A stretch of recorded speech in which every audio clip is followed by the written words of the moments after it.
ஜெய் வாராகி. என் அன்பு குழந்தையே, என் அன்பு செல்லமே, என்னுடைய அழகான தங்கமே, பொறுத்திருந்து பார். உன்னுடைய வாழ்க்கையில் நான் செய்யப்போகும் லீலைகளை எல்லாம் அவ்வளவு சுலபத்தில் நான் யாருக்கும் குறி சொல்வது அல்ல. ஆனால் உனக்கு நான் குறி சொல்கிறேன். உன்னுடைய வாழ்க்கையில் நான் எவ்வளவு கஷ்டத்தை கொடுத்தேன். ஒரு காலகட்டம் இந்த வாழ்க்கை வேண்டாம் என்ற ஒரு நிலைமையை எல்லாம் உருவாக்கினேன்.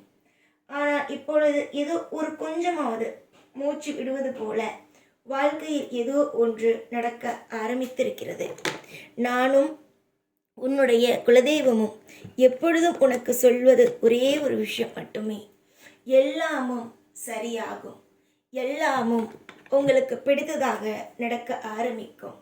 நீங்கள் நினைக்காத நிறைய விஷயங்கள், அதாவது சந்தோஷத்தில் நீங்கள் என்னிடம் கேட்காத நிறைய நல்ல விஷயங்கள் இனிமேல் நடக்க ஆரம்பிக்கும் என்பதை எல்லாம் நான் கூறிக்கொண்டு தான் அப்பொழுதிலிருந்து இருக்கிறேன்.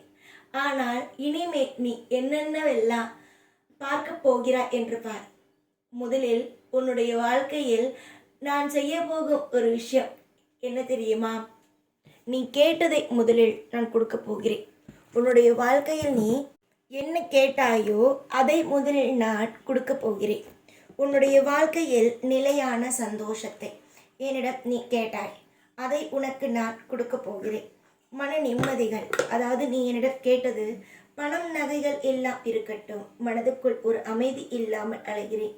அமைதி என்ற ஒன்றை எனக்கு பரிசாக கொடுங்கள் என்று நீ கேட்டாய். அந்த பரிசாகவே அந்த விஷயங்களை நான் கொடுக்க போகிறேன். துரோகிகளாக உங்களுடைய வாழ்க்கையில் நிறைய பெயர் இருக்கும். இந்த சமயத்தில் உன்னை எப்போ பார்த்தாலும் எல்லா விஷயத்திலேயும் கவலைப்படுத்தி பார்க்க வேண்டும் என்று நினைக்கும் எல்லாருக்கு மத்தியிலேயும் உன்னுடைய வாழ்க்கையில் நான் மிகப்பெரிய ஒரு நிம்மதியை உனக்கு தரப்போகிறேன். அலட்சியங்கள் ஒரு நாளும் வேண்டாம். உன்னுடைய வாழ்க்கையில் பிரச்சனைகள் வருமோ என்பது வேண்டாம்.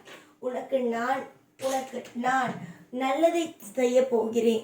உன்னுடைய வாழ்க்கையில் ஒட்டுமொத்தமாக திருப்தி என்ற ஒன்றை உனக்கு பரிசாக கொடுக்க போகிறேன். உன்னுடைய வாழ்க்கையில் இருக்கும் அத்தனை விதமான சோதனைகளும் என்றோடு முடிய போகிறது என்பதை நினைத்து நல்லது நடக்க வேண்டும் என்று மட்டும் நினைத்து கொள்ளுங்கள்.